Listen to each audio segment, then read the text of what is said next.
In today's short clip, we're going to expose Russia, America, and Canada and show at the highest levels they're all in bed together, lying and deceiving their own people and, of course, the rest of the world.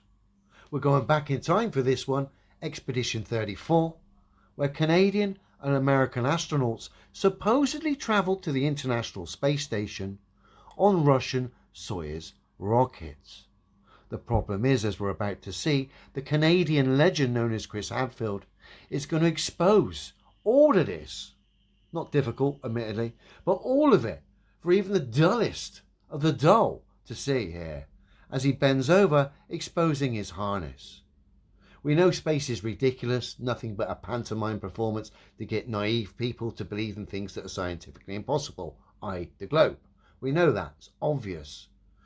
But with the current situation going on with Russia and Ukraine, I think this is a great little one to highlight the fact that these people supposedly went to the ISS on Russian rockets. So we've got Russia, Canada, and America blatantly lying together and deceiving their own people. And yet we've got the situation building the tension between Ukraine, Russia, America.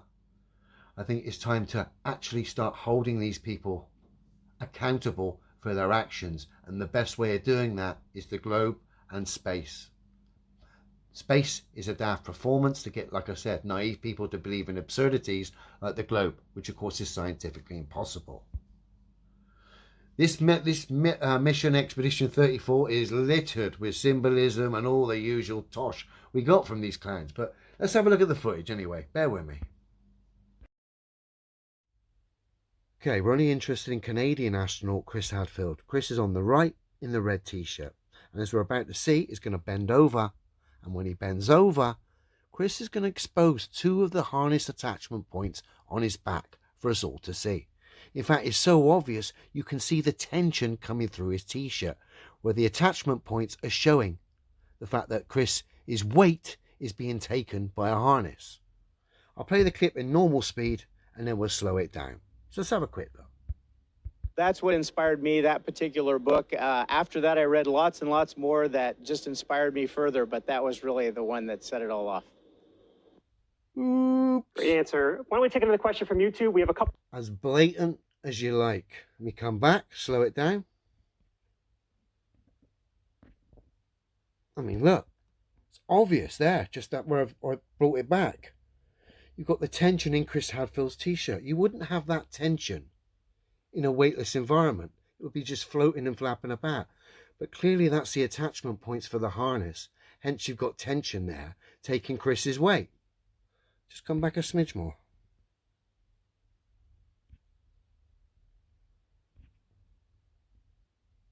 Shocking. Right, slow it down. Turn the volume down, otherwise it's going to be all psychedelic. And watch here, a Canadian who supposedly got to the ISS on a Russian rocket expose all these countries by showing he's on a harness. Look! How obvious do these people need to make it for you before you actually break out of your mainstream spellcraft that holds you in some kind of weird delusion?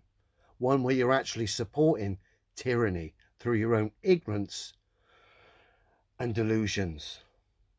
We've got a Canadian legend here exposing the ISS and NASA and of course Russia. Remember, they supposedly got to this environment in Russian rockets, proving they're all in this together here, as our mate's obviously on a harness. So that's Russia, Canada and America lying and deceiving their people here with this space fraud. You might want to address the fact these countries are in bed together at the highest level, especially given the current situation with Ukraine, Russia, and of course America.